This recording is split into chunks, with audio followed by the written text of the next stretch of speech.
তো ফার্স্টে আমরা আজকে করাবো ইংলিশ লিটারেসি। ইংলিশ লিটারেসি যেটা আমাদের বেসিক যে গ্রামারটা শুরু হচ্ছে। সবাই আশা করি এমপ্লয়াবিলিটি স্কিলের সিলেবাস তোরা দেখেছিস, কি কি রয়েছে না রয়েছে সেটাও তোরা মোটামুটি জানিস অনেকেই। তো যারা নিউলি অ্যাডমিশন নিয়েছিলি তাদের জন্য আরো একবার নতুন করে আবার করিয়ে দিচ্ছি। ঠিক আছে, আমি একটা নোট শো করছি, তোরা ওটা দেখ, ফলো কর। দেখো, এখানে আমি ছোট্ট করে একটা নোট বানিয়েছি। অ্যালফাবেট অ্যান্ড প্রোনাউন্সিয়েশন, ফার্স্টেই একটা কথা বলি, ইংলিশ লিটারেসি গ্রামার যেমন ভাবে ইম্পর্টেন্ট, সেরকম ভাবে প্রোনাউন্সিয়েশনটাও খুব ম্যাটার করে। আমাদের উচ্চারণ কেমন হবে সেইটা, আমাদের উচ্চারণের ধরনটাও খুব ভীষণ ইম্পর্টেন্ট ইংলিশ লিটারেসিতে। সো এই এই মাঝে মাঝে অ্যাড হলেই প্রবলেম হয়। অ্যালফাবেট অ্যান্ড প্রোনাউন্সিয়েশন, তো অ্যালফাবেট জিনিসটা কি বলো কেউ, তোমাদের ভিউ দাও, অ্যালফাবেট জিনিসটা কি? রেসপন্স করো, রেসপন্স করো। স্যার, ম্যাম, বড় হাতের ম্যাম এবিসিডি যেগুলো কে অ্যালফাবেট গুলোকে তো দেওয়া হলো। অ্যালফাবেট বলে। হ্যাঁ, মানে অক্ষর। অ্যাকচুয়ালি ইংলিশ যে সমস্ত A to Z, যেটা যে সমস্ত বড় হাতের অক্ষরগুলো রয়েছে, সেই জিনিসগুলোকে আমরা ইংলিশে অ্যালফাবেট বলি, তাই তো? তো অক্ষর মোটামুটি আমরা জানি। তো অ্যালফাবেট আমরা কত ধরনের ভাবে ভাগ করি, এটাকে ক্লাসিফাইড, এটাকে কিভাবে আমরা করি? ভাওয়েল অ্যান্ড কনসোনেন্ট, তাই তো? ঠিক বলছি আমি? হ্যাঁ ম্যাম। ভাওয়েল অ্যান্ড কনসোনেন্ট, তাই তো? হ্যাঁ ম্যাম।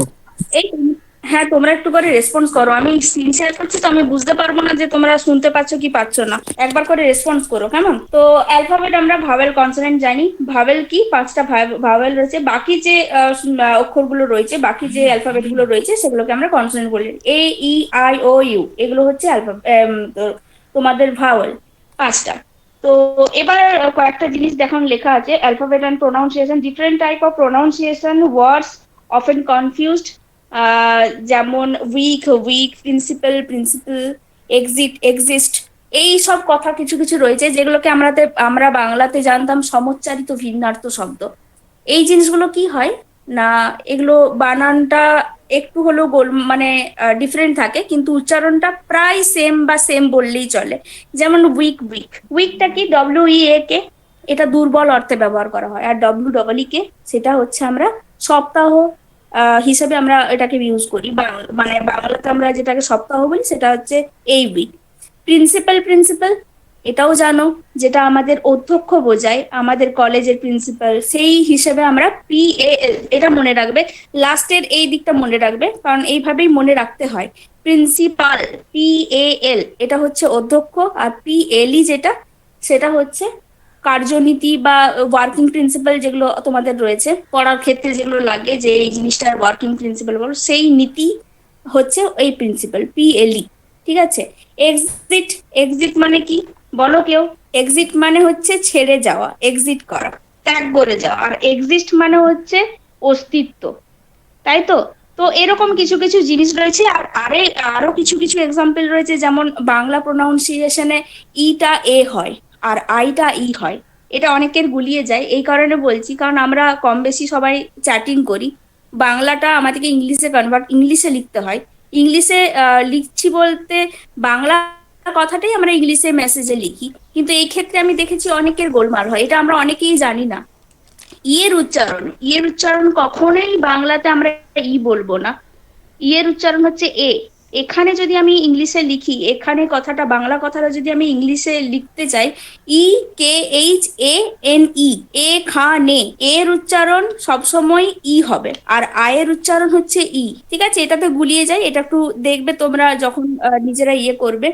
দেন কি লেখা আছে, when the pronunciation of the is the or the, এটা খুব ইম্পর্টেন্ট এবং খুব ভাইটাল জিনিস। আমরা অনেকেই জানি না দি কখন বলি আর কখন দা বলি।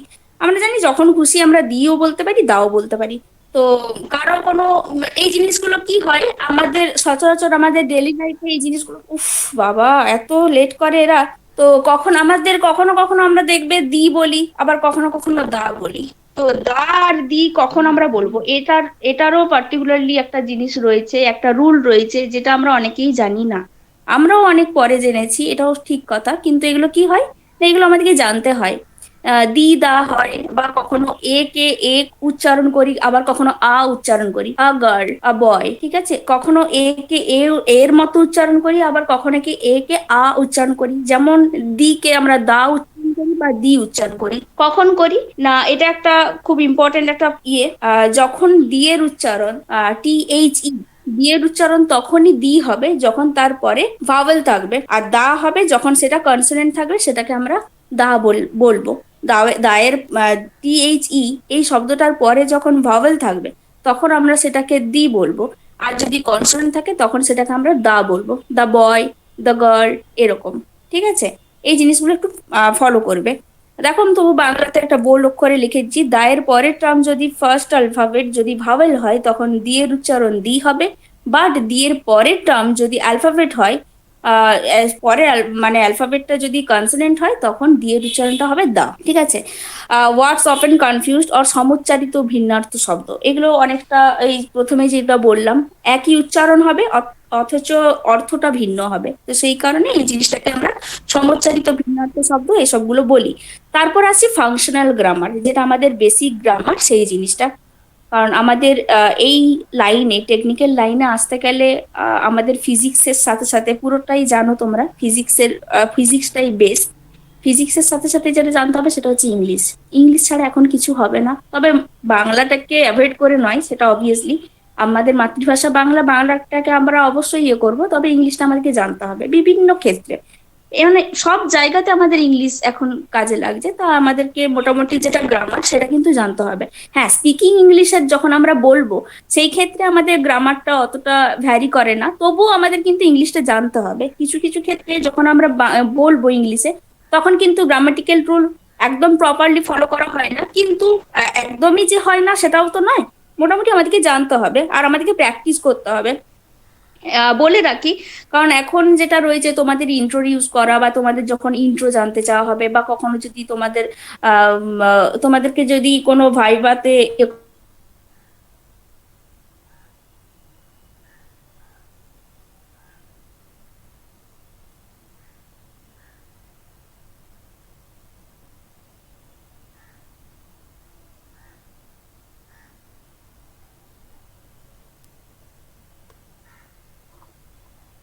ফাংশন, ইংলিশ সেন্টেন্স ফরমেশন কি বলো, যখন যে শব্দগুলোকে আমরা ভেঙে ভেঙে করবো, সিলেবেল ভেঙে ভেঙে যখন লিখবো, সেই সমস্ত কিছু একটা ফাংশন ওয়াইজ কাজ করে, তো সেগুলোকে আমরা ফাংশনাল গ্রামার বলি।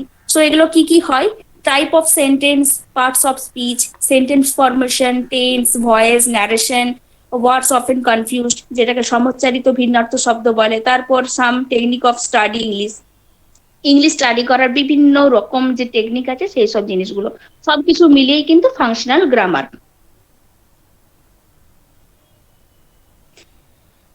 দেখো, হয় অ্যাসার্টিভ, ইন্টারোগেটিভ, ইম্পারেটিভ আর এক্সক্লামেটরি।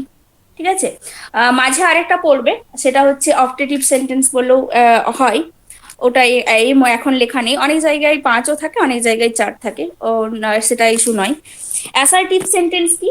অ্যাসার্টিভ সেন্টেন্স মানে হচ্ছে বিবৃতিমূলক, যে কথাগুলো, যে বাক্যগুলো আমাদের বর্ণনামূলক হয়, একদম প্লেন স্টেটমেন্ট কথাবার্তা যখন আমরা বলি, সেই বাক্যগুলোকে আমরা অ্যাসার্টিভ সেন্টেন্স বলি, যেটাতে অন্য কোনো ভাব থাকে না, জাস্ট একটা স্টেটমেন্ট থাকে, শুধুমাত্র একটা বর্ণনা থাকে বা বিবৃতি থাকে, তো সেই জিনিসটাকে আমরা বলবো অ্যাসার্টিভ সেন্টেন্স।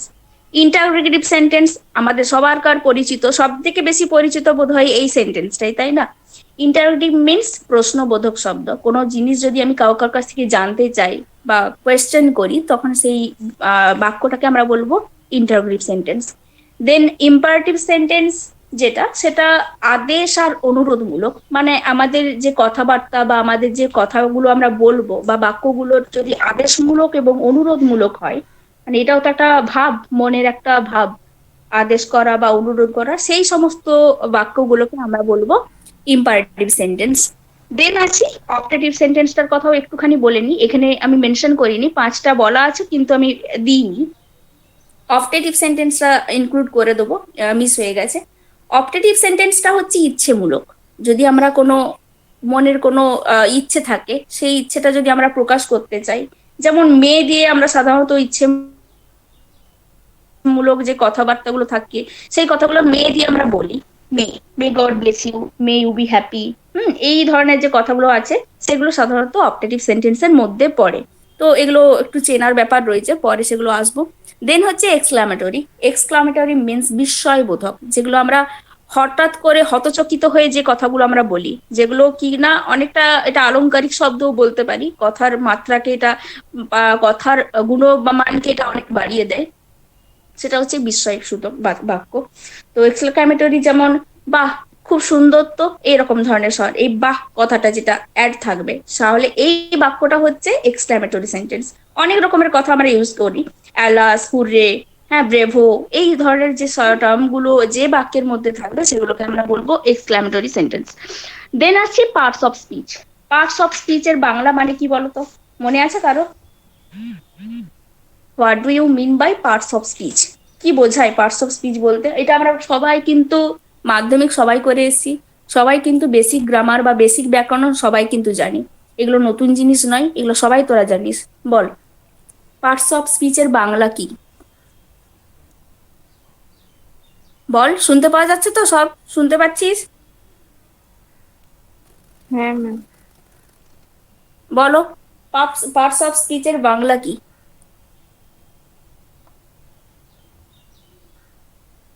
ভুলে গেছিস? বাক্যাংশ, ঠিক আছে, বাক্যের অংশ। স্পিচ মিন্স বাক্য বা একটা কোনো কথা যদি আমরা বলি সেটাকে আমরা স্পিচ বলি। পার্টস মানে কি? অংশ। পার্টস অফ স্পিচ, এই উচ্চারণটাও অনেকের গোলমাল হয়। কথাটা হচ্ছে পার্টস অফ স্পিচ, ঠিক আছে, এইভাবে উচ্চারণ করবি। এটা হচ্ছে 8 রকম টাইপের হয়, noun, pronoun, adjective, verb, adverb, adjective, preposition, conjunction, interjection. ব্যাস, এই কয়েকটা। অ্যাডজেক্টিভ বোধহয় দুবার পড়ে গেছে। যাই হোক, মোট 8 রকমের হয়, এটা আমরাও এটাও জানি। তো নাউন হচ্ছে বিশেষ্য, যদি কোনো নাম বোঝাতে চাই, কোনো নাম, যে কোনো নাম, কোনো জায়গা, বস্তু, প্রাণী, কোনো মেটেরিয়াল, বিভিন্ন জিনিসের যদি নাম, নাম বলতে অ্যাকচুয়ালি আমার নাম এই সেই এটা নয়, আমরা যে কোনো জিনিসকে চিহ্নিত করি তার নাম দিয়ে। আমরা যে ফোনটা ইউজ করছি সেটা, সেই বস্তুটাকে আমরা চিহ্নিত করছি ফোন দিয়ে। আমরা যে জিনিসটা দিয়ে লিখছি সেটার আমরা নামকরণ করছি পেন দিয়ে। সো এই জিনিসগুলো হচ্ছে এক একটা ধরনের নাউন। ওকে, বিশেষ্য, নামবাচক, নাম, নাম যেটাতে বোঝাবে সেই জিনিসগুলোকে আমরা বিশেষ্য বলি। প্রোনাউন কি? নাউনের পরিবর্তে বারবার নাউনটাকে ইউজ না করে যে জিনিসটাকে আমরা বসাই সেই জিনিসটা হচ্ছে প্রোনাউন। প্রো কথাটা আমরা কখন ইউজ করি, এটা একটু মজার ছলেই বলি। প্রো কথাটা হচ্ছে একটু অ্যাডভান্স যে জিনিসটাকে আমরা ইউজ করি সেই জিনিসটাতে আমরা প্রো কথাটা ইউজ করি, বিভিন্ন ক্ষেত্রে হয়। তো নাউনের ক্ষেত্রে নাউনের পর যেটা আসছে, বারবার যদি নাউন, নাউন, রাম ভালো ছেলে, রাম খেতে যায়, রাম খেলতে যায়, রাম এই করে, রাম সেই করে, বারবার শুনতে কিন্তু ভালো লাগবে না। তো সেই কারণে যে টার্ম গুলো, যে ছোট্ট ছোট্ট ইয়েগুলো আমাদের ইউজ করি, তো সেই জিনিসগুলোকে আমরা বলি প্রোনাউন। নাউনের পরিবর্তে যেটা বসে সেটা হচ্ছে প্রোনাউন। হি, সি, দে, এই সব যে টার্ম গুলো আছে সেগুলোকে আমরা বলবো প্রোনাউন, যেটাকে সর্বনাম বলে বাংলাতে। দেন আছে অ্যাডজেক্টিভ। অ্যাডজেক্টিভ মিন্স বাংলাতে যেটাকে বলবো ওটা হচ্ছে বিশেষণ। বিশেষণ জিনিসটা হচ্ছে অ্যাকচুয়ালি গুণ। তো গুণ কার গুণ বলে রাখি, নাউন, প্রোনাউন, অ্যাডজেক্টিভ, এই পরপর আমরা মনে রাখি। তো অ্যাডজেক্টিভ মনে রাখার নিয়ম হচ্ছে, নাউনের যদি দোষ, গুণ, বিভিন্ন রকমের যে স্টেটমেন্ট গুলো থাকে, যে স্টেট গুলো থাকে, সেগুলো যদি আমাদের বোঝাতে চাই বা বোঝানোর চেষ্টা করি তখন সেই জিনিসগুলোকে আমরা বলি অ্যাডজেক্টিভ। নাউনের দোষ গুণ মানে কোনো একটা ছেলের নাম, ধরলাম রাম বা শ্যাম, বা কোনো একটা মেয়ের নাম ধরলাম গীতা, সে কেমন মেয়ে, তাহলে নাউনের অবস্থা বা নাউনের গুণ বা নাউনের যে স্টেট, নাউন কিরকম একটা কোয়ালিটি, ওটা বোঝাতে চাইছি। কেমন মেয়ে, ভালো কি খারাপ, লম্বা কি মোটা, না রোগা কি, এইরকম ধরনের যে কথাগুলো, মানে নাউনের কোয়ালিটি যদি বোঝাতে চাই তাহলে সেই ক্ষেত্রে সেই টার্মটাকে আমরা বলবো অ্যাডজেক্টিভ। দেন ভার্ব। ভার্বটাও সবাই জানি, ভার্বটা কি না ক্রিয়া। যখন আমরা কোনো কাজ, যে কোনো কাজ, সেটা ঘুমানোও হতে পারে, সেগুলোকে, সেই জিনিসগুলোকে যেটা আমরা কাজ বলছি সেটাকে আমরা ক্রিয়া বলি, আর সেটাই হচ্ছে ভার্ব, তাই তো। অ্যাডভার্বটা কি? অ্যাডভার্বটাও কিন্তু কোথাও না কোথাও এটাও কিন্তু গুণ, অবস্থা বোঝায়। এগুলো কিসের বলতো? অ্যাডজেক্টিভ আর অ্যাডভার্বে গুলিয়ে যায় সবার, ম্যাক্সিমাম জনেরই হয়, খুব কম আছে যাদের একদম মনে থাকে। গুলিয়ে যাওয়াটাই স্বাভাবিক, আমাদেরও ছোটবেলায় গুলিয়ে যেত। অ্যাডজেক্টিভ হচ্ছে নাউনের দোষ গুণ, মানে নাউনের কোয়ালিটি বোঝায়। আর অ্যাডভার্ব হচ্ছে ভার্বের কোয়ালিটি বোঝায়, মানে ভার্বটা কিভাবে সংঘটিত হবে। একটা ভার্ব মানে একটা কাজ করা বোঝাচ্ছ, একটা কোনো কাজ বোঝাচ্ছি আমরা, যে এই কাজটা হচ্ছে, এই কাজটা আমি করছি, আমি খেলছি, কেমন ভাবে খেলছি এবং কতটা মানে তার কোয়ালিটি, সে কিভাবে সংঘটিত হচ্ছে ক্রিয়াটা, সেই জিনিসটাকে আমরা বলবো অ্যাডভার্ব। এই হ্যাঁ অ্যাডভার্ব। অ্যাডজেক্টটা এখানে আর ইয়েভাবে পড়ে গেছে, এটা বাদ দিতে হবে। দেন আছে প্রিপোজিশন। প্রিপোজিশন মানে হচ্ছে পদান্বয়ী অব্যয়। এটা এক ধরনের অব্যয়। পদান্বয়ী অব্যয়টা জানো তোমরা, তবু একটু বলে দিই। কি একটু বলতে পারবি কেউ পদান্বয়ী অব্যয়টা কি? কেউ? হুম? এটা কি হয়, নাউন বা প্রোনাউনের আগে বসে এবং ওই নাউন এবং প্রোনাউনের সঙ্গে যে সেন্টেন্সের অন্য ওয়ার্ডের সাথে যে সম্পর্ক সেটাকে বুঝিয়ে দেয়। এটা কি হয় মানে একটু টার্ম একটা উদাহরণ দিয়ে বলি, ফর, বাই, ইন, এই কথাগুলো বসালে কি হয়, কথাটা কিন্তু আরো অর্থবহ হয়ে ওঠে। এগুলো সাধারণত নাউন আর প্রোনাউনের আগে বসে এবং নাউন প্রোনাউন যে সেন্টেন্সটাতে রয়েছে সেটার একটা সম্বন্ধ বুঝিয়ে দেয় যে কি ভাবে হচ্ছে। যেমন ধর, যদি আমি ইনটা দিয়েই বোঝাই, the sun rises in the east, ঠিক আছে, ইন দ্য ইস্ট, পূর্ব দিকেতে, পূর্ব দিক থেকে ওঠে। তো এটা আমরা বোঝাচ্ছি একটা মানে একটা বাক্যের গুণগত মানটাকে বাড়াচ্ছে, একটা সম্বন্ধ বুঝিয়ে দিচ্ছে। দেন যদি আবার আমরা উদাহরণ দিই, he came by train, train, train থেকে বা ট্রেন থেকে তারা এলো বা সে এলো, কারণ সেইটা হচ্ছে একটা মাধ্যম বোঝাচ্ছে যে ট্রেনের মাধ্যমে সে এলো। তো সেই ক্ষেত্রে আমরা প্রিপোজিশনটাকে ইউজ করি। দেন হচ্ছে কনজাংশন। কনজাংশন এটা হচ্ছে সংযোজক অব্যয়, মানে যেটা সংযোগ স্থাপন করে। সংযোগ স্থাপন করে মানে কি, দুই বা ততোধিক, একাধিক হতে পারে, মানে মিনিমাম যেটাকে আমরা জুড়া, কোনো জিনিসকে যদি আমরা জুড়তে চাই মিনিমাম একের বেশি হতেই হবে, দুই তো হতেই হবে। দুটো জিনিসকেই আমরা জুড়তে পারবো, একটা জিনিসকে তো আমরা জুড়তে পারবো না। একটা জিনিসের যদি দুটো খণ্ড হয় তবে আমরা জুড়তে পারবো কম করে। তো সেই ক্ষেত্রে এটার ক্ষেত্রেও তাই, দুই বা ততোধিক সেন্টেন্স বা ওয়ার্ড যদি থাকে, সেই দুটো জিনিসকে যদি আমরা যুক্ত করতে চাই, যে টার্ম গুলো দিয়ে আমরা করি, অ্যান্ড, অর, হ্যাঁ, এই ধরনের যে বাট, এইসব যে টার্ম গুলো থাকে সেই জিনিসগুলোকে আমরা বলবো কনজাংশন। আচ্ছা সবাই দেখতে পাচ্ছিস তো? রেসপন্স কর। দেখা যাচ্ছে সবাই? হ্যাঁ ম্যাম। হ্যাঁ ম্যাম, দেখতে পাচ্ছি। ওকে। হ্যাঁ ম্যাম দেখা হ্যাঁ যাচ্ছে। ম্যাম। আচ্ছা কোনো কোয়েশ্চেন থাকলে বলিস, হ্যাঁ আমি পড়াচ্ছি তো, পড়াতে পড়াতে যদি কোনো মনে হয় না কোয়েশ্চেনটা জানার আছে তো বলবি। আর শুনতে না পেলেও একটু বলিস। আগে আমার নেটওয়ার্ক প্রবলেম হচ্ছে, আমি হটস্পট থেকে ইয়ে করছি। যাই হোক, ইন্টারজেকশনটা কি? ইন্টারজেকশনটাও অনেকটা তোর যেটা আমরা এক্সক্লামেটরি সেন্টেন্সের ক্ষেত্রে পড়েছিলাম সেরকম টাইপেরই জিনিস, বাট এটা কি না, এগুলো তো পদাংশ, শব্দের ইয়েতে আমরা ইউজ করি, তো এটাও তাই। বিস্ময়সূচক কোনো শব্দ যদি আমরা ইউজ করি, যেমন হুররে, অ্যালাস, এই ধরনের যে টার্মগুলো থাকে, সেই ধরনের টার্মগুলোকে আমরা বলবো ইন্টারজেকশন। ঠিক আছে, এগুলো এক এক ধরনের অব্যয় তো। আর এগুলো যদি কোনো বাক্যে থাকে তখন আমরা এগুলোকে এক্সক্লামেটরি সেন্টেন্স বলি, মানে যে টার্মগুলোর জন্য এক্সক্লামেটরি সেন্টেন্স আমরা এটাকে চিহ্নিত করছি, সেই টার্মগুলোকে আমরা বলবো ইন্টারজেকশন। ওকে। দেন 3 নম্বরে আছে সেন্টেন্স ফরমেশন। সেন্টেন্স ফরমেশনও আমরা জানি কি জিনিস না, তিনটে জিনিস থাকে, তিনটে জিনিস মেন থাকে। একটা সাবজেক্ট থাকবে, একটা ভার্ব থাকবে, আর একটা অবজেক্ট থাকবে, থাকবেই। ঠিক আছে, এবার তোদের কাছে একটা কোয়েশ্চেন রাখি আমি, যে এই তিনটে জিনিসের মধ্যে সব থেকে বেশি কোনটা এসেন্সিয়াল, কোনটা থাকতেই হবে, কোনটা না থাকলেও চলবে, আর কোনটা কিন্তু থাকতেই হবে। কোন একটা কথা বলতে গেলে যে জিনিসটা থাকবে, কোন জিনিসটা থাকবে এই সাবজেক্ট, ভার্ব আর অবজেক্টের মধ্যে? Ma'am verb. Yes, very good, very verb good. থাকতে হবে আর ভার্বটা সাবজেক্ট থাকবে না, সাবজেক্টটা সাথে সময় উজ্জ্ব উদ্ধৃত থাকে, থাকে তো। সাবজেক্টটা উজ্জ্ব থাকবে। সাবজেক্টটা উজ্জ্ব থাকবে। এসো, যদি আমি বলি কামিন, কামিন বললে কি হচ্ছে, আমি ডিফাইন করছি তোমাকে, কিন্তু অনেক সময় কি হয়, উজ্জ্ব ওটা সাইলেন্ট থেকে যায়, সাবজেক্টটা সাইলেন্ট থেকে যাচ্ছে। তো সেই কারণে কি হচ্ছে, আমি তোমাকে বলছি আসার জন্য, কাম। যদি বলি কাম, সিট, এই কথাগুলো তো আমরা ইউজ করি যখন আমরা বন্ধুদের সাথে বা যে কোনো মানুষের সাথে, কাম কাম, সিট, সিট হিয়ার বা সিট। তার মানে কি, শুধু একটা কথাই বলছি অথচ আমি মনের যে ভাব সেটা বুঝিয়ে দিচ্ছি। আমরা বাক্য মানে আমরা কি জানতাম, বা সেন্টেন্স মানে আমরা কি জানতাম? এক বা একাধিক শব্দগুচ্ছ বা শব্দ একসাথে যোগ হবে এবং মনের ভাবটাকে প্রকাশ করবে, সেটাকে আমরা সেন্টেন্স বলে জানতাম। তো সেই ক্ষেত্রে দেখ, এখানে শুধুমাত্র ভার্বটা বোঝাচ্ছে, শুধু এসো, বসো, এই যে টার্ম গুলো, এই ক্ষেত্রে কিন্তু সাবজেক্ট গুলো উজ্জ্ব আছে, কিন্তু তা বলে কি এটা বাক্য নয়? এটা নয়, এটা বলবো না যে এটা একদম প্রপার যে বাক্যর ধরন বলবো বা প্রপার যে বাক্য যেটা, সেটা হয়তো নয়, বাট আমরা তো মনের ভাবটাকে বোঝাচ্ছি। তাই সেই রকম কিছু কিছু দেখবি ভয়েস যখন বলবো তখন সেই টার্ম গুলো আসবে। কাম ইন এর ভয়েস চেঞ্জ কি হবে, বা শুধু প্লিজ কাম ইন এর ভয়েস চেঞ্জ কি হবে, এগুলো পরে আসবো। বাট আমি কথা প্রসঙ্গেই বললাম যে সেন্টেন্স ফরমেশন তিনটে জিনিস নিয়ে হয়, সাবজেক্ট, ভার্ব আর অবজেক্ট। আর টেন্স, দেন আছে টেন্স। টেন্সটা খুব খুব খুব ইম্পর্টেন্ট, মানে সব জায়গাতে লাগবে, যতই বড় হোস না কেন টেন্সটা ছাড়বে না, টেন্স লাগবেই। এটা হচ্ছে তিন রকম type: past, present and future. এবং এই জিনিসগুলো, এই পাস্ট, প্রেজেন্ট, ফিউচার, এগুলোরও আবার চারটা করে পার্ট রয়েছে, জানিস তোরা?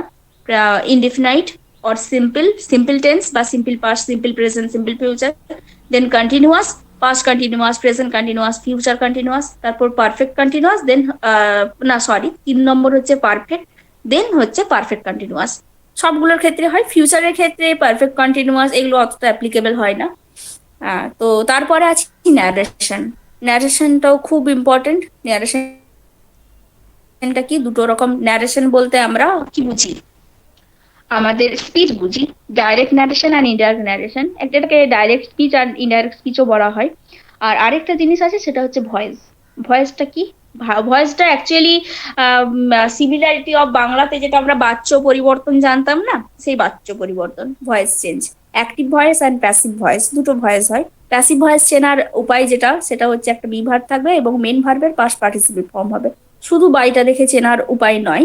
তো ওগুলো পরে আসবো, এগুলো তো বেসিক গ্রামার হচ্ছে। দেন যেটা বললাম ফার্স্টে, যেটা বলেছিলাম দেখো, যে আমরা কিভাবে কথা বলবো, প্রোনাউন্সিয়েশন, এবং কিভাবে আমরা ইংলিশটাকে এক্সিকিউট করব, আমরা কিভাবে স্টাডি করব ইংলিশটাতে। এই যে ফাংশনাল গ্রামারের দেখো লেখা ছিল, some techniques of some study English, ইংলিশটাকে আমরা কিভাবে স্টাডি করব। প্রত্যেকটাই রোজে রিডিং, রাইটিং, স্পিকিং, লিসনিং বিভিন্ন ধরনের হয়। এত লেট করে কেন? নেক্সট দিন থেকে এত লেট করবি না, আমি আর কিন্তু অ্যালাউ করব না, ঠিক আছে? এই কয়েকটা রয়েছে। আরেকটা জিনিস ছিল, সেটা হচ্ছে লিসনিং স্কিল। বোধহয় কয়েকজন ক্লাস করেছিলি আমি যখন কলেজে করাতাম, তো সেখানে আমরা 4টা স্কিল পেয়েছিলাম। এখানে 3টা স্কিলই আপাতত লিখেছি আমি: reading, writing and listening, speaking skill. আরেকটা যেটা হয় সেটা হচ্ছে লিসনিং স্কিল। এই 4টা স্কিল খুব ইম্পর্টেন্ট। রিডিং স্কিল কি? পড়া।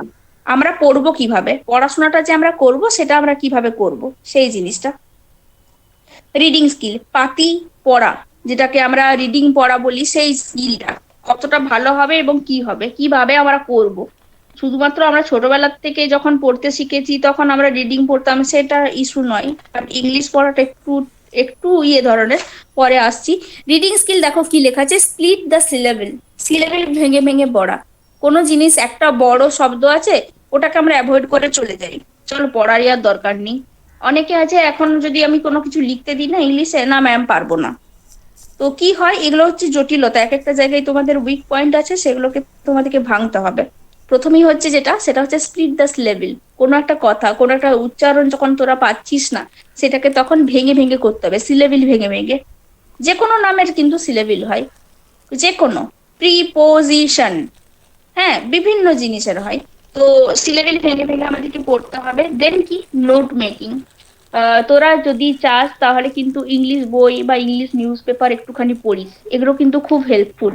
নোট মেকিং জিনিসটা কি না, তোরা পড়ছিস হয়তো কোথাও কোথাও আটকাচ্ছে, তখন তোরা কি করবি না, পড়াশোনার ক্ষেত্রে বলি, আমাদের যে এখন টেক্সট বুক গুলো রয়েছে সেগুলো ম্যাক্সিমামই ইংলিশে লেখা রয়েছে, তখন আমরা পড়লাম, তারপর নিজেদের মতো নোট মেকিং, নোট তৈরি করতে হবে নিজেদেরকে। শুধুমাত্র বই দেখে পড়ে নিলাম, এটা হয়ে গেল না। হ্যাঁ, নোট মেকিং কি হয়, যেগুলো ইম্পর্টেন্ট টার্ম গুলো থাকে, আমরা ছোট থেকে বড় হয়েছি, এতটা মানে এতটা জার্নি পেরিয়েছে, মাধ্যমিক দিয়েছি, তো মোটামুটি আমরা কিন্তু বুঝতে পারবো কোনটা ইম্পর্টেন্ট লাইন, কোনটা অতটা ইম্পর্টেন্ট নয়। তো সেগুলো কি হয়, আমরা পেন্সিল দিয়ে মার্ক করে করে রাখবো। দেন পেন্সিল দিয়ে মার্ক করার পর সেগুলোকে নোট করতে হবে, নোট তৈরি নিজেদেরকে করতে হবে, ঠিক আছে?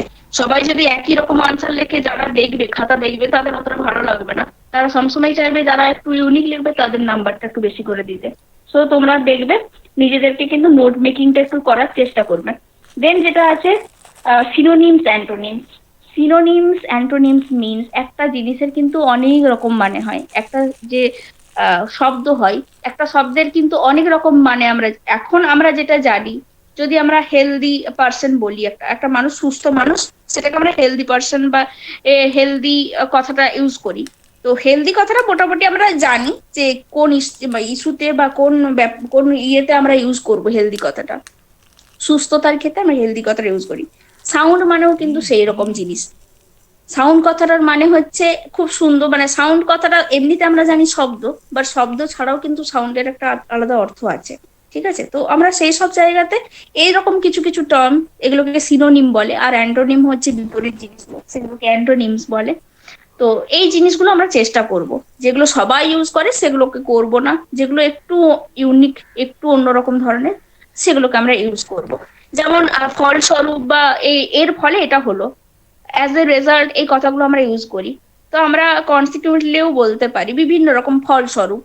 তো এইরকম কিছু কিছু টার্ম রয়েছে যে টার্মগুলো আমাদেরকে ইউজ করব, এবং এটার জন্য কি লাগবে বলতো? এগুলোর জন্য সব থেকে বেশি যেটা লাগবে সেটা হচ্ছে ডিকশনারি। হুম। আর ডিকশনারির কিন্তু খুব ইম্পর্টেন্ট একটা জিনিস রয়েছে, আর আমরা সবসময় চেষ্টা করব E2B বা B2E, যে কোনো একটা ইংলিশ ডিকশনারি আমাদের নিজেদের কাছে রাখার। এখন ফোনে অনেক কিছু হয়ে গেছে মানছি, কিন্তু ফোনে কিন্তু সবকিছু থাকে না, এক একটা টার্ম থাকে। আমি নিজে পার্সোনালি দেখেছি সবকিছুর মানে কিন্তু পাওয়া যায় না। তো আমাদের, যে আমরা তো এখন শিখতে এসছি না, আমাদের এখন বই খাতা আমাদের কাছাকাছিই থাকবে, তাহলে ওই জিনিসগুলো আমরা কাছাকাছি রাখবো। ডিকশনারিটা কিন্তু খুব হেল্পফুল। ডিকশনারিটা নিজেদের কাছে রাখবি, যে জিনিসগুলো প্রবলেম হবে সেগুলো সাথে সাথে দেখবি, দেখবি বহু কিছু লেখা থাকে। অক্সফোর্ডের যে ডিকশনারি গুলো রয়েছে, পুরো একদম গ্রামাটিক্যাল ভাব করা থাকে, যে কি জিনিস কিভাবে কেন ইউজ হচ্ছে, কি জন্য ইউজ হচ্ছে, প্রত্যেকটা জিনিস লেখা থাকে, এবং প্রত্যেকটার সিনোনিমস এখান থেকে পেয়ে যাবি। কি কি সিনোনিমস হয়, কি কি এটার আলাদা কি কি অর্থ হতে পারে, সেই জিনিসগুলো খুব হেল্পফুল। একটা ইম্পর্টেন্ট, একটা আমাদের স্টুডেন্ট লাইফের তো একটা ইম্পর্টেন্ট পার্ট বলতে পারি, পড়াশোনার অঙ্গ। তো ওটা একটু দেখবি। দেন হচ্ছে ইংলিশ নিউজ পেপার, এটা আগেই বললাম, ইংলিশ নিউজ পেপার, ম্যাগাজিন, এগুলো কিন্তু পড়ার একটু চেষ্টা করবি। প্রথমটা প্রবলেম হবে, আমরা যখন ছোটবেলায় বাংলা পড়তাম তখন তো আমাদেরও প্রবলেম হতো। আমরা তো একবারেই ভালোভাবে রিডিং পড়তে কেউই পারতাম না ছোটতে। তারপরে আমরা শিখেছি প্র্যাকটিসের মাধ্যমে, সেরকম ভাবে ইংলিশ নিউজ পেপার কিন্তু এগুলো দেখতে হবে। দেন হচ্ছে রাইটিং স্কিল। রাইটিং স্কিল হচ্ছে construction of simple sentence. Simple সেন্টেন্সের যে ফরমেশন বললাম, সাবজেক্ট, ভার্ব, অবজেক্ট, যাই কিছু হোক না কেন, ফার্স্টে আমরা লিখতে পারবো না। রাইটিং স্কিলের এটা একটা ইম্পর্টেন্ট জিনিস, আমি ব্র্যাকেটের মধ্যে লিখলাম, construction of simple sentence, right simple English, news report, paragraph writing, application, letter writing, এই জিনিসগুলো সবকিছুই কিন্তু আমাদের মাধ্যমিক লেভেলের জিনিস। তো এগুলো কিন্তু বিরাট কিছু জটিল ব্যাপার নয়। তো যাদের ভীতি রয়েছে তাদেরকে কিন্তু খাটতে হবে। তো ফার্স্টে আমরা হয়তো ডিরেক্ট ইংলিশে লিখতে পারবো না, তো ওটার জন্য একটা বলতে পারি, একটা উপায় বলে দিতে পারি। তো তোরা ফার্স্টে তোদের যা কিছু লেখার, আমি তোদেরকে একটা টাস্ক দিয়েছিলাম মনে আছে, যে তোরা নিজেদের নিয়ে লিখবি, যে তোরা কি, তোদের এম কি, বা তোরা নিজেদেরকে কিভাবে করিস, তোদের এম, বা তোরা নিজেদেরকে কি করতে চাস। হ্যাঁ, এই জিনিসগুলো তোদেরকে বলেছিলাম, যে তোরা লিখবি নিজেদের মতো করে, যে তোদের লক্ষ্য কি, তোরা অ্যাজ এ পার্সন হিসেবে তোরা কি করতে চাস, অ্যাবাউট ইয়োর সেলফ বলেছিলাম না? তো ফার্স্টে অনেকেই লিখতে পারবি হ্যাঁ, এরকম ma'am বলেছে। না। হ্যাঁ, বল। হ্যাঁ ম্যাম বলেছিলাম, সেটাই বললাম। বলেছিলাম। তো ওই জিনিসটা কি বলেছেন, অনেকে কিন্তু পারবি না, গুলিয়ে যাবে। এখন আমরা ফার্স্ট লিখছি তো আমাদের না গুলিয়ে যাবে জিনিসগুলো। তো আমরা ফার্স্ট কি করব, বাংলাতে আগে লিখে নেবো। আমরা বাংলাতে কিন্তু সুন্দর করে একটা সূচনা দিতে পারি, সুন্দর করে একটা উপসংহার টানতে পারি, মাঝখানে কিভাবে লিখতে হয় সেই জিনিসগুলো আমরা জানি বাংলাতে। হ্যাঁ, অনেক ছেলে আছে যারা বাংলাতে না দারুণ করে লিখতে পারবে। তো ইংলিশে কনভার্ট করা বিরাট কিছু ইস্যু নয়। তোরা ওইভাবে লিখবি নিজেদের নিয়ে, দেন ওগুলোকে ইংলিশে কনভার্ট করবি। যেভাবে করতিস বাংলাতে এত সুন্দর করে সাজিয়ে করতিস, ঠিক সেইভাবে কিন্তু ইংলিশেও করা যাবে। ঠিক আছে, তাহলে কি কনস্ট্রাকশন প্রসেসটা তোরা যদি জানিস, সিম্পল সেন্টেন্স কিভাবে, সাবজেক্ট, ভার্ব, অবজেক্ট, এবার যে সমস্ত জায়গায় প্রবলেম হবে সেগুলোর জন্য তো স্যাররা বা ম্যামরা আছেন না, তো তোদেরকে ট্রাইটা তো করতে হবে। তো এই জিনিসগুলো, কিছু কিছু জিনিস রয়েছে সিম্পল, এই যে ইংলিশ বললাম, যে সিম্পল ইংলিশ গুলো লেখার চেষ্টা, রিপোর্ট রাইটিং, হ্যাঁ, নিউজ রিপোর্ট যেগুলো থাকবে সেগুলো লেখা, প্যারাগ্রাফ রাইটিং, এটা অবভিয়াসলি আমরা সবাই জানি। অ্যাপ্লিকেশন, স্কুলে বা কলেজে একটা অ্যাপ্লিকেশন দিচ্ছিস, সেটা বাংলাতে লিখছিস। আরে তোরা টেকনিক্যাল কলেজে পড়ছিস, নর্মাল কলেজে পড়, ঠিক আছে, এগুলো লেখা যায় বাংলাতেও। তোদের ভুল হচ্ছে এখন। আমি তো দেখছি যারা অ্যাপ্লিকেশন দেয়, তাদের অ্যাপ্লিকেশন মা গো মা, এমন অ্যাপ্লিকেশন থাকে বোঝাই যায় না। তো তোরা যখন অ্যাপ্লিকেশনটা লিখছিস সেটা অ্যাটলিস্ট ভালো করে কর। আদারওয়াইজ ইংলিশে শিখতে হবে। শিখতে হবে মানে শিখতে হবে, ব্যাস। আমাদেরকে ইংলিশেই করতে হবে। আমাদের কাছে যদি কোনো অপশন না থাকে, তাহলে আমাদেরকে ওই জিনিসটাই করতে হবে। তাহলে ইংলিশটা আমাদেরকে শিখে নিতে হবে। তাহলে লেটার রাইটিংটা এবার কিন্তু আমরা ইংলিশেই লিখবো। যতজন আজকে প্রেজেন্ট আছিস তারা কিন্তু আজকের থেকেই তোদেরকে মানে নিজেদেরকে ইয়ে করতে হবে যে না আমরা করব। ভুল হোক ঠিক হোক করব। কোনো স্যার তোদেরকে ইয়ে করবে না, একদম ঠিক। ঠিক আছে। দেন হচ্ছে স্পিকিং স্কিল, যেটা ফার্স্টেই প্রথমেই বলবো যে প্রোনাউন্সিয়েশনটা খুব বেশি ম্যাটার করে। দেন যেটা আছে স্পিকিং অন টপিক। একটা টপিক তোদেরকে দেওয়া হলো, সেটাকে নিয়ে তোদেরকে বলতে হলো, সেটা অবভিয়াসলি ইংলিশেই বলতে হবে। দেন হচ্ছে GD. GD means group discussion, যেটা মেনলি তোদের ইন্টারভিউতে লাগতে পারে, লাগে। গ্রুপ ডিসকাশন মিনস কোনো একটা টপিক তোমাদেরকে বলে দিতে দেওয়া হলো এবং সেটা নিয়ে তোরা বলবি। মানে এটা গ্রুপ ডিসকাশন মিনস একা একা তো গ্রুপ ডিসকাশন হয় না, দুজন, তিনজন, চারজন, অনেক বেশিও থাকে। তো কি হয় না, একটা টপিককে নিয়ে তোমাদেরকে বলতে বলা হয়, সেটার এফেক্টস, সেটার ব্যাড এফেক্টস, সেটার গুড এফেক্ট, সবকিছুই কিন্তু ডিসকাস করতে হবে। তো সেটাও একটা স্পিকিং স্কিলের একটা অন্যতম অঙ্গ। দেন আছে পিকচার রিডিং। এটাও তোরা জানিস যে পিকচার, কোন একটা পিকচার দেওয়া হলো এবং সেটার থেকে তোদেরকে বাক্য তৈরি করতে হবে। এটাও মোটামুটি একটা ভালো জিনিস বা মজার জিনিস, এটা আমাদের ছোটবেলাতে ছিল। দেন হচ্ছে রেগুলার প্র্যাকটিস। প্রথম থেকেই যেটা বলে এলাম যে রেগুলার প্র্যাকটিসটা কিন্তু খুব ইম্পর্টেন্ট, প্র্যাকটিসটা রাখতেই হবে। প্র্যাকটিসটা না রাখলে যে কোনো জিনিস আমাদের ভুল হয়ে যায়। যারা যারা কম্পিউটার করে বা কম্পিউটার যারা করে না, তাদের দেখবি অনেকদিন যদি না থাকে না, ভুলে যায়। এই জিনিসগুলো ভুলে যাওয়ারই জিনিস। একটা লং টাইম ধরে যদি তুই করিস না, কিছু কিছু জায়গায় না মাথা থেকে চলে যায়। আমাদের আমি তো ছোটদের কথা বলি, ছোটরা দেখবি মানে 2-3 দিন যদি পড়াশোনা না করে সব ভুলে যায়।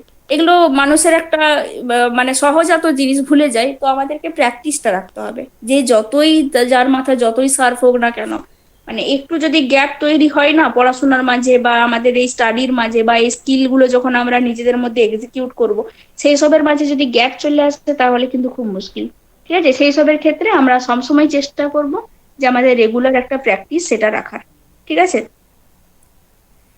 দেন একটা টপিক রয়েছে, আমি আরেকটা টপিকও একটু আলোচনা করে নিই।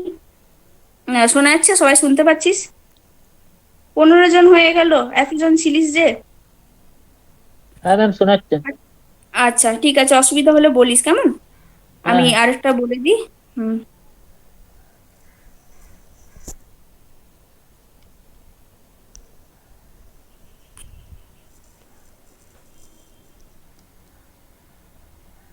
এবার আছি লার্নিং ইংলিশ।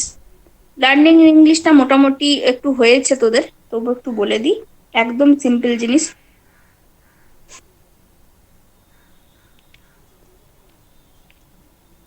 সবাই দেখতে পাচ্ছিস? হ্যাঁ দেখাচ্ছে। লার্নিং ইংলিশ, ঠিক আছে। হ্যাঁ ma'am. Listening skill, speaking, writing and reading, এই চারটাকে যদি আমরা কম্পেয়ার করি, তাহলে আমরা একদম ছোটতে যদি চলে যাই, ফার্স্টে আমরা কোন স্কিলটাতে রপ্ত হয়েছিলাম বলতো? কোন জিনিসটা ফার্স্ট শিখেছিলাম? কোন জিনিসটা আগে আমাদের মধ্যে এক্সিকিউটেড হয়েছিল?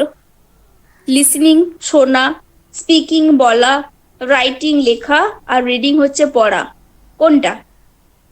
Ma'am listening skill. Yes, listening. Listening এর পর লিসনিং স্কিল ফার্স্ট, তারপর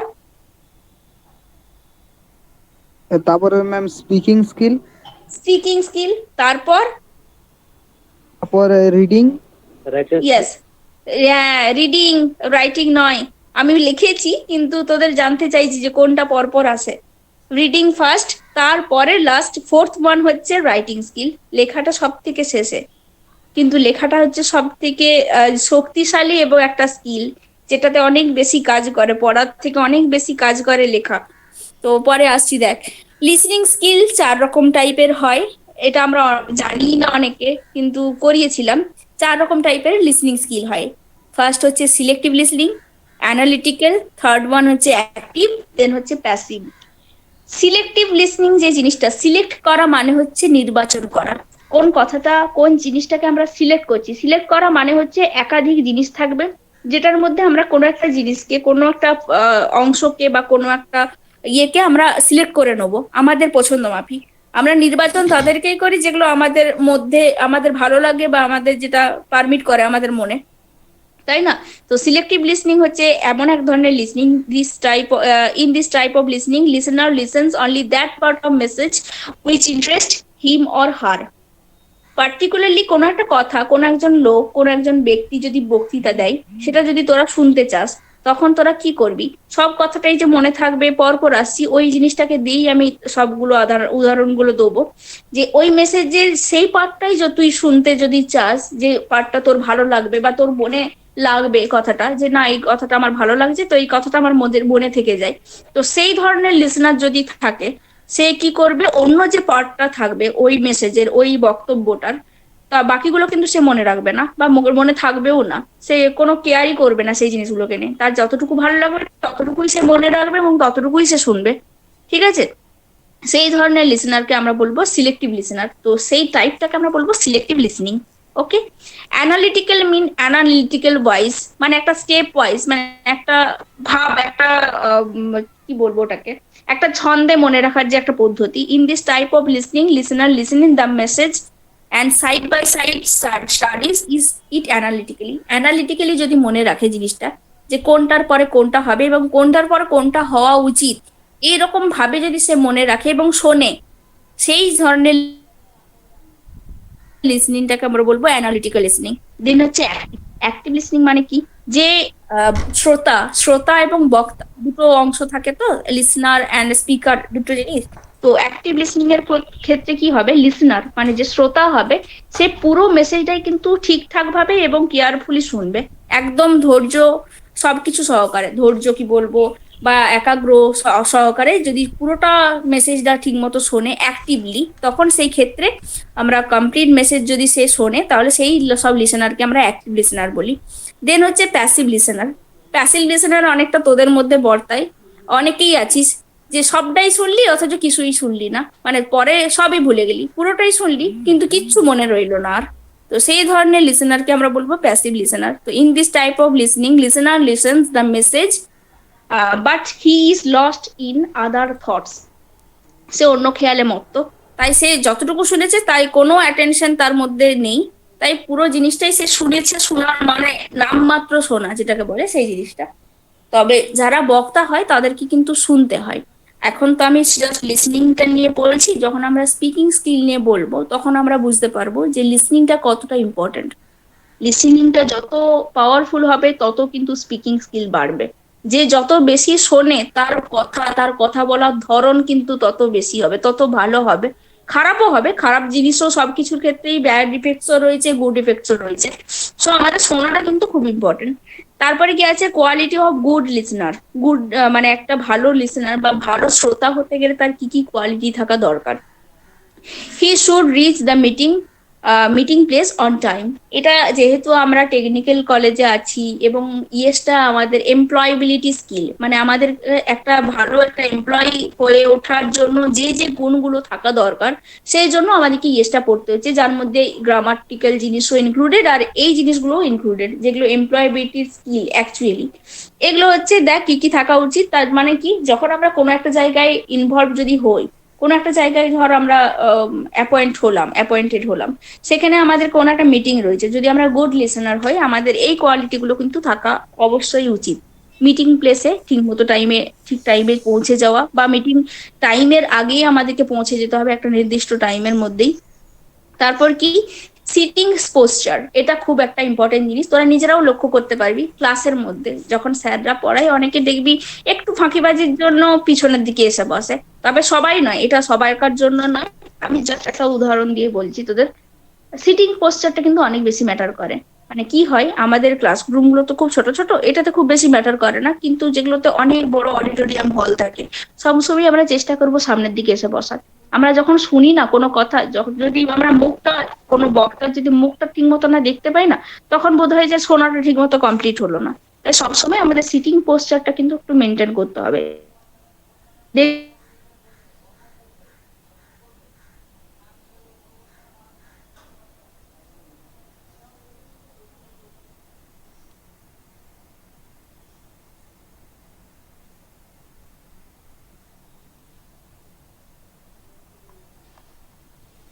আমাদেরকে এনজয় করতে হবে বা শুনতে হবে বা উপভোগ করতে হবে।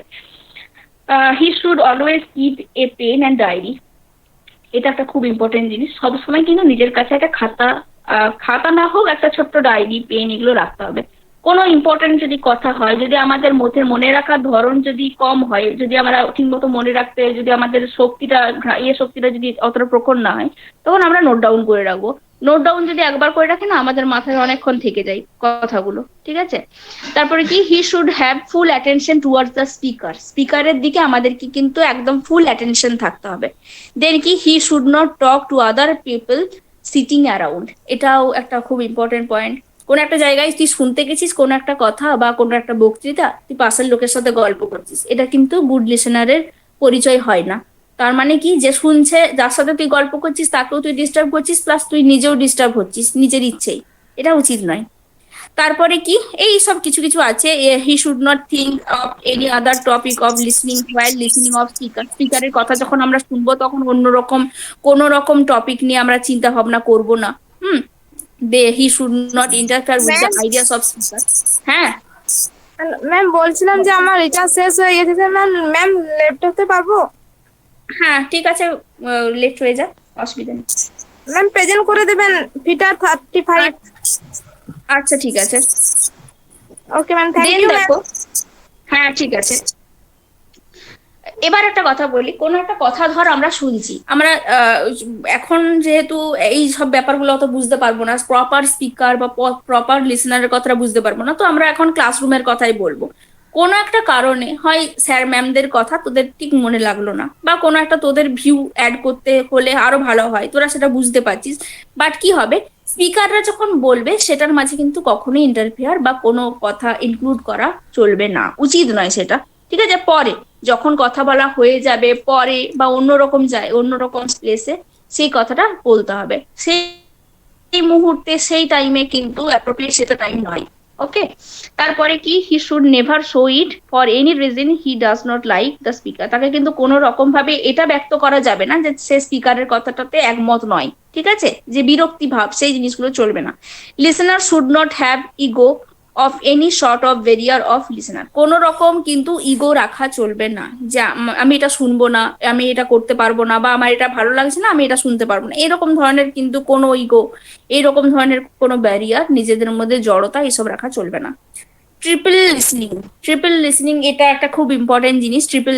ট্রিপল এটা একটু ফলো করিস। অ্যাটিটিউড, অ্যাটেনশন অ্যান্ড অ্যাডজাস্টমেন্ট, তিনটে জিনিস হয়। অ্যাটিটিউড জিনিসটা কি, আমরা জেনারেলি অ্যাটিটিউডটা অনেক উল্টো ভাবে ইউজ করি। অ্যাটিটিউড মানে হচ্ছে তোর বিশেষ, মানে তোর ব্যক্তিত্বটা কেমন হবে, কতটা ভালো হবে, এবং তোর দ্বারা কে ইনফ্লুয়েন্সড হবে। তোর ভালো গুণটার দ্বারা যদি কেউ ইনফ্লুয়েন্সড হয়, তবে তোর সেই গুণটাকে তোর অ্যাটিটিউড বলতে পারি আমরা। ওকে। অ্যাটেনশন কি, কোনো একটা জিনিসকে যখন আমরা ফলো করব, তখন কিন্তু লিসনিং এর ক্ষেত্রে এটা খুব ইম্পর্টেন্ট। অ্যাটেনশন, আমাদেরকে কিন্তু একাগ্রভাবে শুনতে হবে জিনিসটা। আর অ্যাডজাস্টমেন্ট মানে হচ্ছে কোনো যদি কোনো ভুল ভ্রান্তি কোনো কিছু যদি হয়ও, সেটাকে কিন্তু অ্যাডজাস্ট করে নিতে হবে, যে কোনো কারণে ভুল হয়েছে পরে তাকে বলা, সেই জিনিসগুলো, এটা হচ্ছে অ্যাডজাস্টমেন্ট। দেন যেটা রয়েছে স্পিকিং স্কিল। স্পিকিং স্কিল মানে হচ্ছে আমাদের বলার ক্ষমতা। The speaking is a term as an art. এটা একটা ধরন, আমাদের এটা একটা আর্ট। আমাদের সবার কথার বলার ধরন কিন্তু সেম হয় না, একটা কথাই আমরা বিভিন্ন রকম ভাবে বলতে পারি। তো বিভিন্ন ধরনের কোয়ালিটি থাকে একজন গুড স্পিকারের। একটা স্পিকারই কিন্তু একজন লিসনারই একটা ভালো স্পিকার হতে পারে, ভালো শ্রোতাই কিন্তু ভালো বক্তা হয়। ঠিক আছে, তো এই গুণগুলো থাকতে হবে কি কি স্পিকিং এর ক্ষেত্রে। কমপ্লিট নলেজ অফ টপিক, কেউ যখন বলবে বা বক্তা যারা হবে, তাদেরকে কিন্তু ওই টপিকটা, যে টপিকটা নিয়ে সে বলছে, সেটার জন্য একটা পূর্ণ একটা ধারণা তার থাকতে হবে। প্ল্যানিং, কিভাবে বলবো, আগে কোনটা বলবো পরে কোনটা বলবো, সেই জিনিসটা থাকতে হবে। ল্যাঙ্গুয়েজ নলেজ, যথাযথ ভাষার প্রয়োগ। কোনো একটা কথা আমরা যখন বলছি, বন্ধুদের সাথে একরকম ভাবে বলবো আমরা, আমাদের কাছে যখন স্যার ম্যামরা থাকবে তখন আমরা একভাবে কথা বলবো, আমাদের কাছে যখন বাড়ির লোকরা থাকবে তখন আমরা একরকম ভাবে কথা বলবো। তো সেটা কিন্তু ম্যাটার করে। Language of knowledge, speed of speaking, একটা নর্মাল স্পিড থাকবে। খুব বেশি স্পিডে বলে গেলাম তখনও ভালো লাগবে না, তখন অর্ধেক মানুষ শুনতেই পাবে না বা বুঝতে পারবে না। আবার এত ঢিমে তালেও যদি আমি বলি তখন দেখবি আমাদের যে একটা যে ইচ্ছে থাকে শোনার সেটাও থাকবে না, সেই জিনিসগুলো। ইনফ্লুয়েন্সি, তোর দ্বারা যাতে কেউ ইনফ্লুয়েন্সড হয়, তোর দ্বারা তোর কথাতে যদি কেউ যেন মুগ্ধ হয়, সেই জিনিসটা যা থাকতে হবে। স্টে অন দ্য টপিকের মধ্যেই থাকতে হবে। দেন হচ্ছে পেশেন্স, একটা ধৈর্য রাখতে হবে। কারেক্ট প্রোনাউন্সিয়েশন, একটা কারেক্ট উচ্চারণ, একদম সঠিক উচ্চারণ করতে হবে। পোলাইট, নম্র হতে হবে, একটা পোলাইটনেস যেন কথার মধ্যে থাকে, কোনো রাফনেস যেন না থাকে। ফ্রেন্ডলি ফিলিং, একটা যেন ফ্রেন্ডলি ফিলিং হয়, কোনো বন্ধুত্ব সুলভ যেন আচরণটা তার মধ্যে ধরা পড়ে। রিলায়েবিলিটি মানে হচ্ছে সহনশীলতা, সবকিছুর মধ্যে সবাইকার কোয়েশ্চেনের আনসার দেওয়ারও যোগ্যতা থাকতে হবে এবং রিলায়েবিলিটি একটা ঠিকঠাক থাকতে হবে। ওপেন মাইন্ডেড, বুঝতেই পারছিস। এক্সপ্রেশন, একটা এক্সপ্রেশনটাও কিন্তু খুব ম্যাটার করে। কোনো একটা কথা যখন আমরা বলবো, নন এক্সপ্রেশনে কিন্তু কোনো কথা বেশ আকর্ষণীয় হয় না, তাই এক্সপ্রেশনটা খুব ম্যাটার করে। তারপর সেলফ কনফিডেন্স, একটা কথা আমরা বলছি সেখানে যদি আমাদের কনফিডেন্টলি আমরা না বলি তাহলে সেই কথাটার কোনো গ্রহণযোগ্যতা থাকে না, তাহলে সেলফ কনফিডেন্সটাও কিন্তু ম্যাটার করে। তারপর কি, আন্ডারস্ট্যান্ডিং অফ লিসনার, যারা শুনছে তাদের সাথে কিন্তু একটা আন্ডারস্ট্যান্ডিং বা বোঝাপড়াটা একটা থাকতে হবে। আমরা যাদেরকে বলবো, দেখেছিস হয়তো যারা মানে যে সমস্ত স্টুডেন্টরা কথা শোনে তাদের দিকে স্যাররা একটু কথা দেখে দেখে তাদেরকে পড়ায়, উচিত নয় কিন্তু ওটা হয়ে যায়। As a listener, as a speaker এটা কিন্তু হয়ে যায়, এটা একটা মেল বন্ধন, ঠিক আছে? তাই ভালো লিসনার যারা স্পিকার হবে তাদের কিন্তু একটা গুড আন্ডারস্ট্যান্ডিং থাকবে উইথ দেয়ার লিসনার, ঠিক আছে? Then writing skill, construction of same জিনিস, একই জিনিস যেটা আগের টপিকটাতে, আগের ফর্মটাতে, নোটটাতে বললাম। সিম্পল সেন্টেন্স ফরমেশন, এই জিনিসগুলো আমাদেরকে করতে হবে। আর রিডিং স্কিলের ক্ষেত্রেও তাই, অ্যান্টোনিম, সিনোনিম, তারপর আমাদেরকে ডিকশনারির ইউজ করতে হবে। ব্যাস, এই জিনিসগুলো আমাদেরকে পড়তে হবে। আমি এই নোটগুলো তোদেরকে গ্রুপে দিয়ে দেবো, তোরা একটু ভালো করে পড়ে নিবি, ঠিক আছে? বোঝা গেল? ঠিক আছে ম্যাম। ভালো। হ্যাঁ ম্যাম। আচ্ছা, ঠিক আছে। তোমরা কে কে আজকে ইয়ে করলি তাদেরগুলো মোটামুটি আমি নিয়ে রেখেছি, তবু তোরা ইয়ে কর, বুঝলি? অ্যাটেন্ডেন্স গুলো গ্রুপে একটু দিয়ে দে, কারণ মানে আর 2 মিনিট বাকি রয়েছে, বেশি দেরি হয়ে অনেকটাই নেটওয়ার্কের প্রবলেমের জন্য লেট হয়ে গেল, ঠিক আছে? নেক্সট দিন আমি আপনি আরেকবার স্ক্রিনশটটা নেবেন? না, অসুবিধা নেই। তোরা একটু গ্রুপে একটু পাঠিয়ে দিস, হ্যাঁ? তোদের অ্যাটেন্ডেন্স গুলো আজকে তো আর নেওয়া হচ্ছে না, অনেকেই চলে গেছে, বেকার অনেক লেট হয়ে যাবে। হ্যাঁ, অ্যাটেন্ডেন্স গুলো তোরা একটু আজকে প্রচুর নেটওয়ার্কের প্রবলেম হচ্ছে, বারবার লেফট হয়ে যাচ্ছে সবাই। হ্যাঁ হ্যাঁ, নেটওয়ার্কের আমারই প্রবলেম হচ্ছে, আমি হটস্পট লাগিয়ে করছি, প্রচুর প্রবলেম হচ্ছে। যাই হোক, তো একটু ইয়ে হলো, তোদেরকে নোটগুলো আমি গ্রুপে দিয়ে দিচ্ছি, আর তোদেরকে সেই রেসপেক্টে আমি কিছু কিছু টাস্ক দেবো, ওগুলো তোরা করিস, হ্যাঁ? আর তোদেরকে তো ওটা দিয়েছি, অ্যাবাউট মাইসেলফটা পারলে একটু লিখে আমাকে একটু ফরওয়ার্ড করিস, তোর গ্রুপেই দিস, স্যার আমাকে ফরওয়ার্ড করে দেবে, ঠিক আছে? একটু করিস। ঠিক আছে, আদারওয়াইজ দেখাও যদি না হয়, পরে যখন কলেজ খুলবে তখন কিন্তু আমাকে অবশ্যই সাবমিট করিস, ঠিক আছে? থ্যাংক ইউ আচ্ছা, ম্যাম। কেউ কিছু বলবি? আর কারো কিছু বলার রয়েছে? আচ্ছা, যদি আমি সেকেন্ড হাফে যদি আবার ক্লাস নিই তোদেরকে সেরকম জানাবো, কোনো অসুবিধা হলে জানাস গ্রুপে বা পার্সোনালিও জানাতে পারিস, ঠিক আছে? আচ্ছা, ঠিক আছে ম্যাম। ঠিক আছে, এসো, রাখলাম। Thank you. Thank you ma'am. হ্যাঁ, ওয়েলকাম। থ্যাংক